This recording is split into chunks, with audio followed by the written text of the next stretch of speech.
All right. So you ready? You're in charge. That's right. It feels weird if we're sitting in my studio and you're in charge. That's how it should be. That's how it really should be. Hey guys, it's your boy LT, and I am with Jeremy. And I figured, you know what, we did an interview in the chapel, but for this video, it's gonna be more laid back and casual. And besides, we need to really get that authentic living with a pastor vibe. So we're gonna be doing a video right in his studio. This is where you do all the magic, because you have your own channel, right? I do, and it started as a result of working for the church and making videos for the church that then spawned into making videos on my own channel that are designed to bless the church, but also the interwebs in general. Yeah, so we have a fellow content creator and pastor. So we're going to ask a few questions about pastoring to really get a grasp on what it all entails. So let's just start off with the easy question. What made you want to become a pastor? Actually, I didn't want to become a pastor. I vowed when I was, exactly. My father's a pastor. My grandfather was a pastor. My father-in-law was a pastor. I wasn't married. I didn't know that my father-in-law would be a pastor. But when I was young, I actually vowed, I said, a lot of that is also life of being a pastor. Yes. Yeah, you can hear the elephants upstairs. So I vowed when I was in high school, it's like, I never want to go into the ministry. I saw how hard it was on my dad, how much people demanded of him and how much he had to give. And it wasn't that I didn't want to be a Christian, but I kind of had this moment with God of saying, you know what, I'm never going to be a pastor. And then long story short, to condense my life story down into 30 seconds, I started working at a summer camp, and a bunch of students from that summer camp said, you should come be our youth pastor. And I was like, I really don't want to do that. I really don't. I don't want to. But I really felt the call of God upon my life say, you need to go do this. And then while at this church that I've been at since 2006, I felt just the urging of maybe you should go to seminary. I really don't want to go to seminary. Don't want to do it. And at time after time, it took godly men in my life encouraging me, pushing me. So I didn't really want to become a pastor, but I started to find out that the way God had gifted me and the things that I valued lined up in the sense that, no, this makes sense. And I love what I do. And I absolutely feel called to what I do, but I didn't choose it. It kind of chose me. Take us through that process. What does it all entail to be a youth pastor and then like moving into more of a traditional associate pastor role? Yeah. And so youth pastor, youth director, they carry all kinds of different titles, but I wasn't ordained as a youth pastor. So I might have been the pastor of youth, but I was not in an ordained role. And so in the denomination that I'm in, I'm Presbyterian. That entails certain things and levels to get to ordination. And so the title pastor, and some denominations are similar to this, the title pastor is only reserved for those who are actually ordained. Okay. So the process, though, in the denomination that I'm in was a multi-year long process of first going to seminary. Seminary isn't just for pastors. Seminary is for anyone that wants to learn more theology, doctrine, be pushed, because it's one thing to open up a book and read, but in the classroom, sometimes you're pushed by a professor to learn more. It really can help. So if you want to learn more, I would consider seminary. It's not just for pastors, but it is the place where pastors learn a lot of theology, not always the practical side. That's a whole nother conversation if it's needed. But so then during that process, you become a candidate in the denomination. In the EPC, I was a candidate for a time where I'm under care of the presbytery. They're checking in on me. They give me a mentor who's a current pastor to help me walk through the ordination process. I meet with the committee that will interview me before I get to the floor to make sure my theology is within line in the denomination. Okay. So there's a lot of steps, and that doesn't even include then finishing seminary, taking the written ordination exams, which you have to pass, and then also being examined on the floor of presbytery, where you're going to get asked questions regarding different aspects of theology, and you have to answer, and you have to be able to give biblical reference, and you really have to show that you not only can do the job from a character standpoint, but also from a knowledge standpoint. So that's how you kind of then become a pastor or a leader of sorts. Become ordained. Yeah. Become ordained. Yeah. Then let's just say now you're at a church. What does being a pastor entail? So the call of a pastor to serve a local congregation will look very different depending upon the needs of that congregation.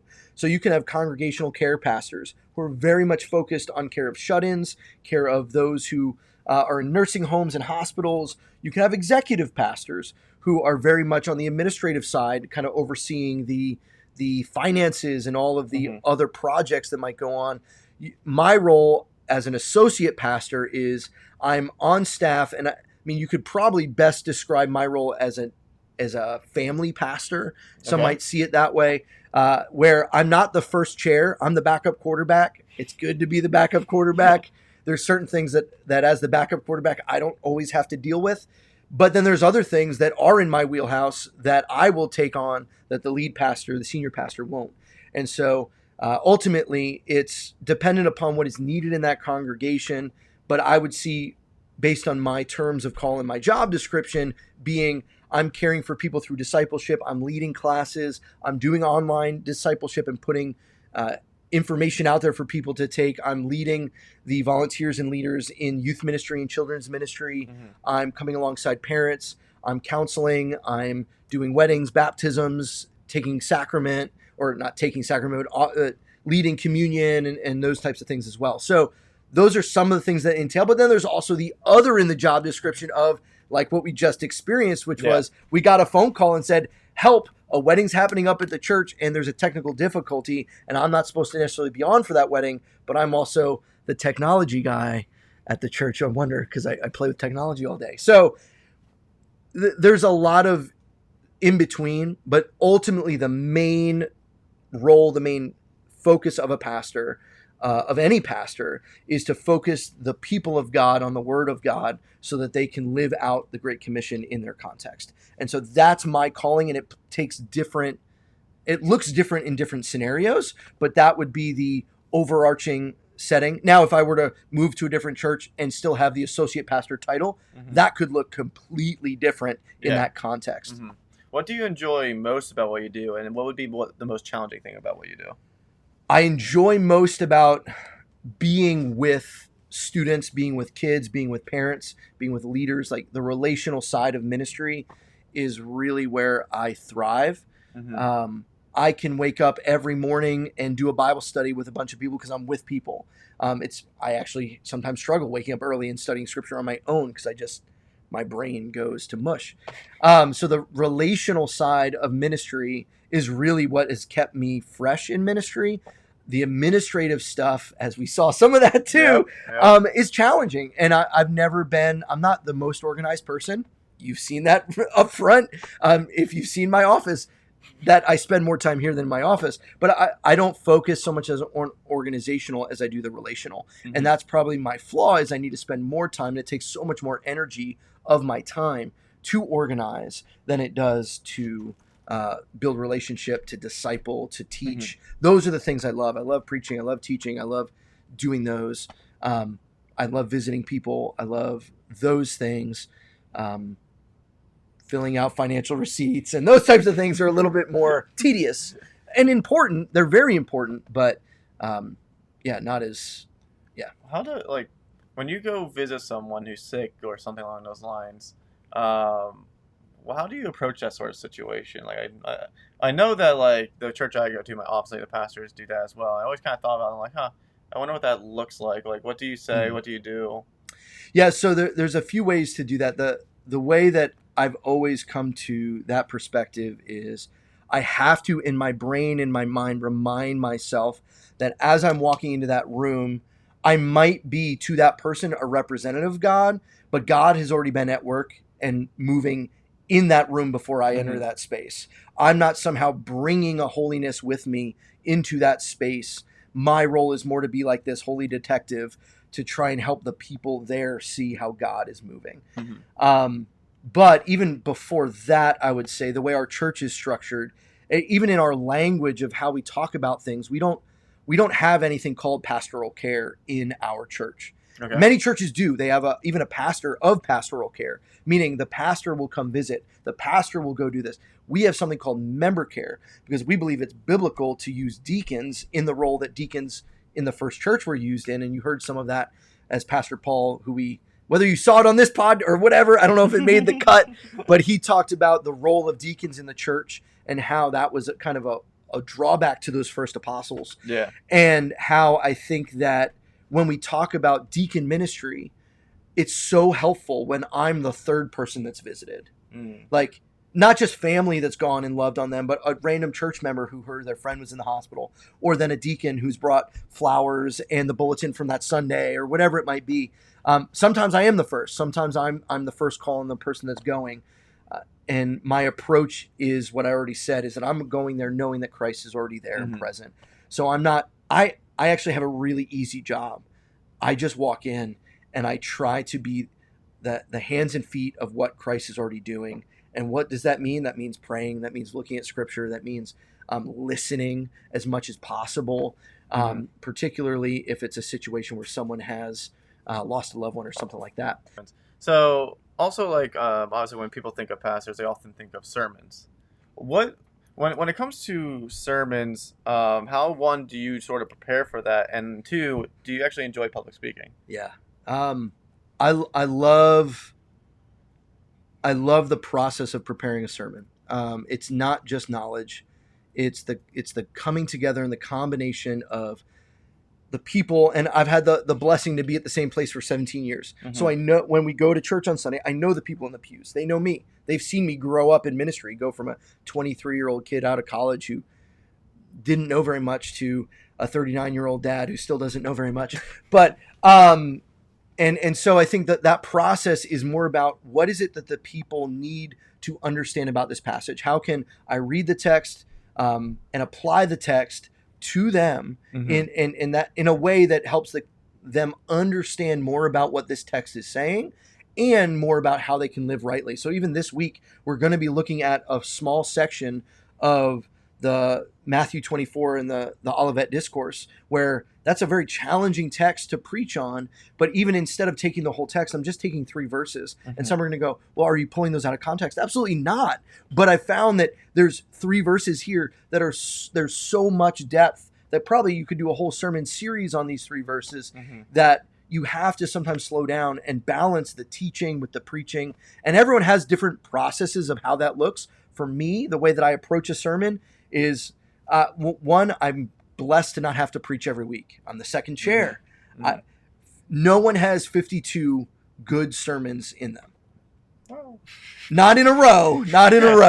I mean, I'm sure there's people that have, or very, very, very few. And so I love being part of a preaching team where we're able to take time and flop back and forth, and you take these weeks, I'll take these weeks, and so on and so forth.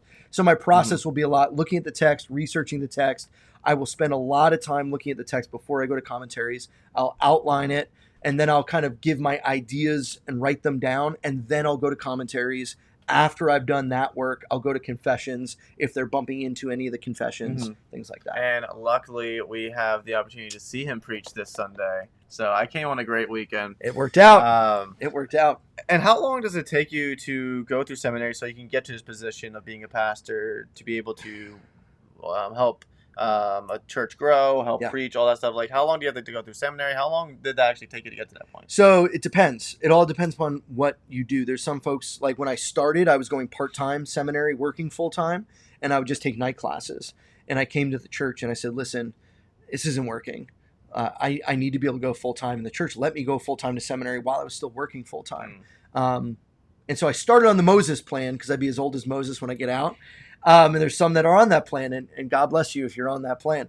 But I was able to, traditionally it's like a 3-year, most are. So that was, I was able to finish in 3.5, 4, because I did the commuting slowly. And then I got married, we moved on to campus, and it went a lot faster.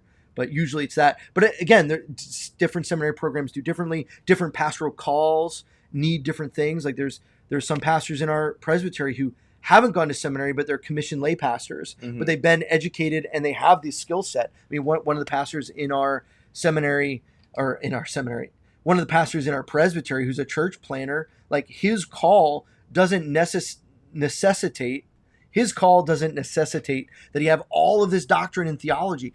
Does he have the right doctrine and right theology? And why should we stand in the way of that? So there are ways. And seminary isn't the only path to ordination. It just still right now is the most common. Yeah. But I also think that that's shifting some. Mm-hmm. And how many hours do you think in a week do you put into your work, your pastoral care? Like how many hours of work do you actually think you would put in a week? It really varies.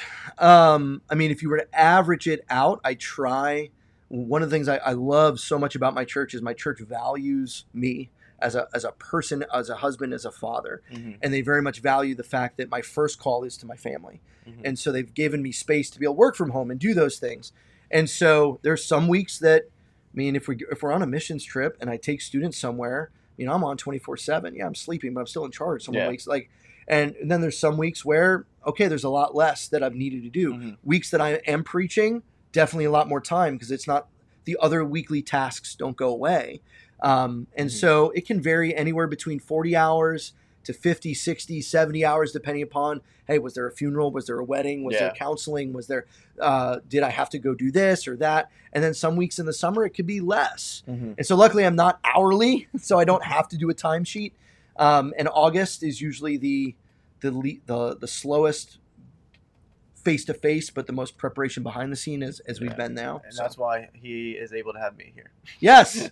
Well, and there's been a part of my salary or time that has been able to be allocated towards digital content. The church sees the value, not even just to the church, but also as a Great Commission thing to say, like, I'm kind of a digital missionary in some respects because I can take some time on a Tuesday, do a live stream, and reach people that the church never would. Yeah. And it's not just about getting people to come to our church, though. If you're in the Pittsburgh area, 10 o'clock Sunday mornings, the First Presbyterian Church of Bakerstown, you're welcome to come.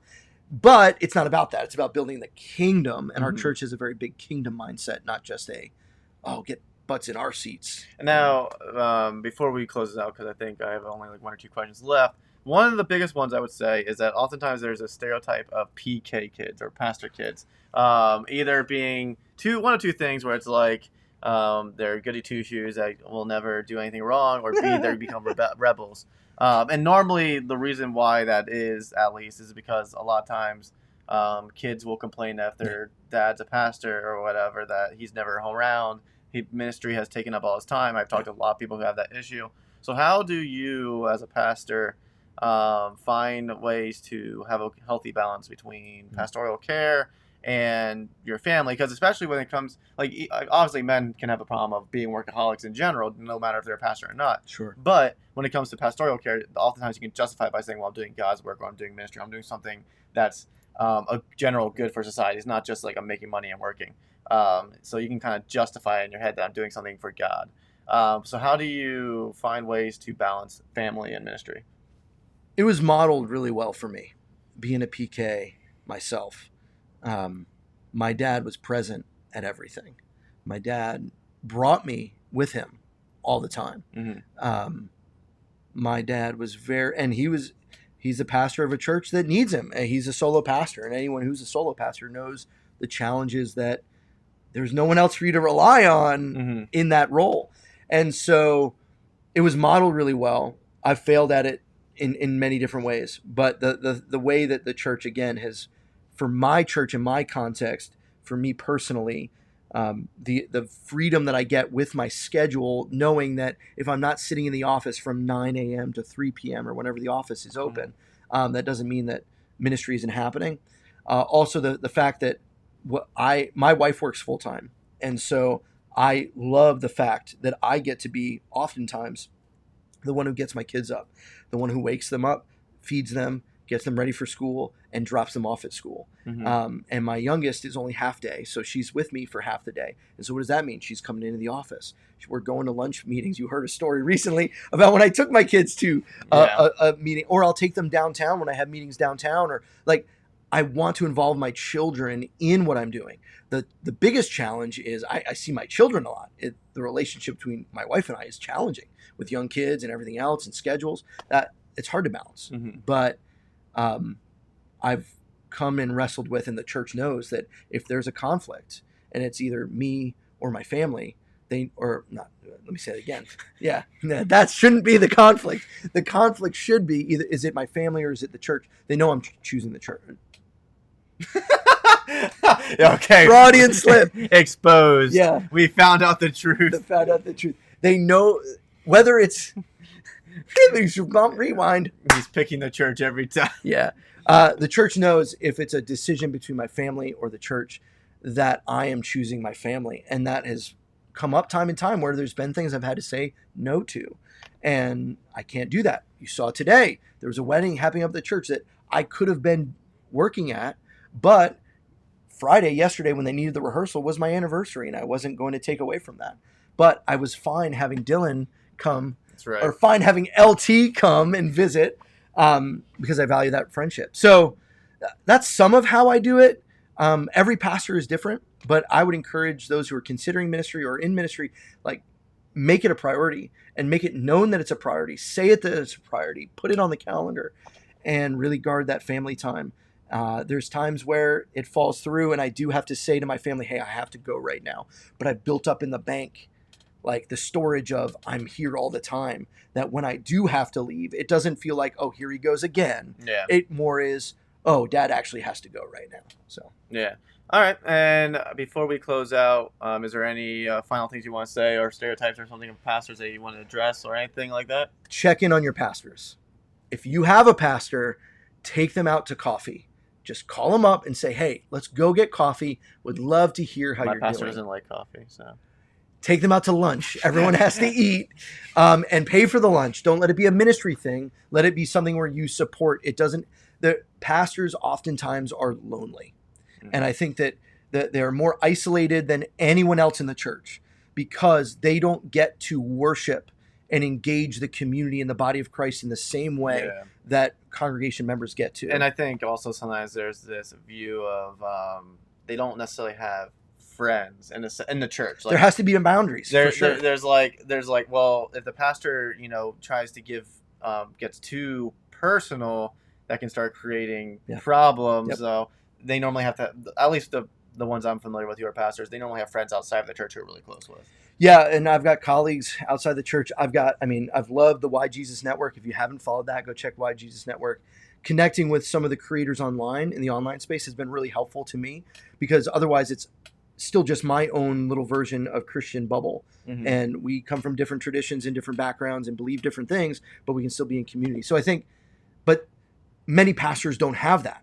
And majority of pastors are solo pastors in small congregations and rural. And so that's not even colleagues in ministry. That the nearest church might be miles or an hour drive away, and there's no connection. So check in on your pastors. Don't just check in on your pastors in October when it's Pastor Appreciation Month. We do appreciate it when we get gift cards then, but just show them that you care and that you love. And if your pastor has not had a sabbatical and he's been your pastor for more than 7 years, you go into the board director's office or whatever and say, we need to give him a sabbatical, 12 weeks, let him go away and refresh, be a champion for the rest of your pastor.